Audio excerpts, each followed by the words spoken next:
வாராகி அம்மனை வழிபடுவதற்கு மிகவும் உகந்த காலம் என்றால் பஞ்சமி திதியானது கருதப்படுகின்றது.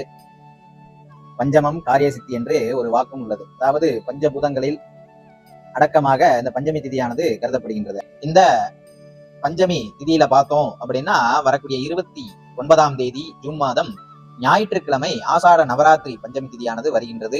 இது அம்பாள் அவதரித்த தினமாக கருதப்படுகின்றது. அன்றைய தினம் வாராகியை நாமெல்லாம் பார்த்தோம் அப்படின்னா அம்பாளினுடைய படம் அல்லது ஆலயத்தில் இருக்கக்கூடிய அம்பாளின் சன்னதி முன்னதாகவோ வீட்டில் இருக்கக்கூடிய சிலைக்கு முன்னதாகவோ வாராயினுடைய மூலமந்திரத்தை ஜபித்து வாழை இலையை வடக்கு அல்லது கிழக்கு நுனியாக வைத்து அதன் மீது அரிசி பரப்பி ஒரு தேங்காயை உடைத்து இரு மூடிகளிலும் வாழைத்தண்டு அல்லது தாமரைத்தண்டு அல்லது பஞ்சு திரி போட்டு நெய் ஊற்றி விளக்கு ஏற்றி வந்தோமேயானால் 5 பஞ்சமி அல்லது 5 ஞாயிற்றுக்கிழமைகளிலே இந்த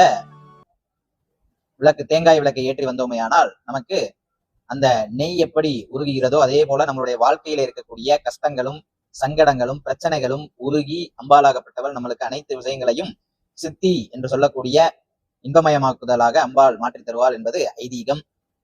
அதனாலே அனைத்து அன்பர்களும் இந்த வாராயினுடைய தேங்காய் விளக்கு ஏற்றி காரிய சித்தி காரிய தடைகள் நீங்கி கஷ்டங்கள் நீங்கி வாழ்க்கையிலே இன்பம் பெருக வேண்டும் என்று வேண்டிக் கொண்டு விடைபெறுகிறேன். நன்றி, வணக்கம்.